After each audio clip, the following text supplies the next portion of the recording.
she'd meant. Valuable how? Virginia cracked the door and told Dad, "Just a second, okay?"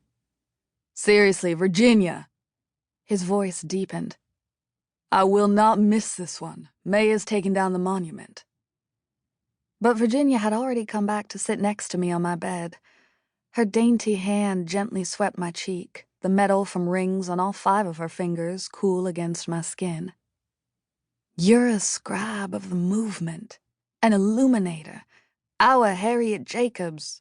I'm a dime a dozen, a trend on TikTok, but you, my love, are a writer. You're so much more than a trend on—" "I'm out."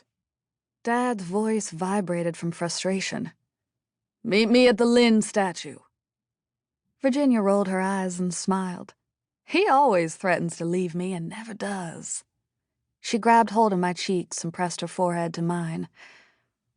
"Promise me, Ruth, my sweet, wise, quiet storm, no matter what happens, promise me you'll write this moment." Self-conscious about morning breath, I attempted to pull away, but she wouldn't allow it. "I stink," I told her. "I don't care," she replied, almost angrily. "Promise me. Do it right now." "Of course I'll write," I said, trying not to blow bad breath into her beautiful face. "I can't help but to." "No," she interrupted sternly. "Promise you'll write it honest. Even the horrible parts. Just like Harriet did.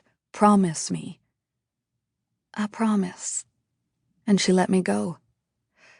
We heard the garage door lift and close. "He actually left me this time," she said, springing to her feet.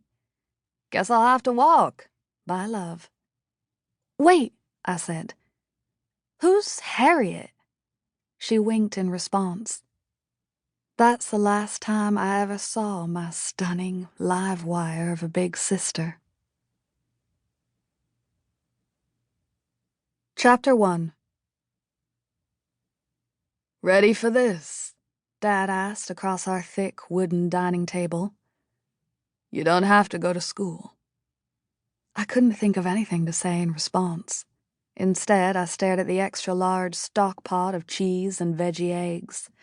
He'd perfected them, because that was his way of dealing with things. I checked his clean-shaven face. He'd perfected that, too. In the days after Virginia, constant YouTube videos blasted from his bathroom on how to get rid of his beard. He'd grown it long and scraggly before, and I'd liked it.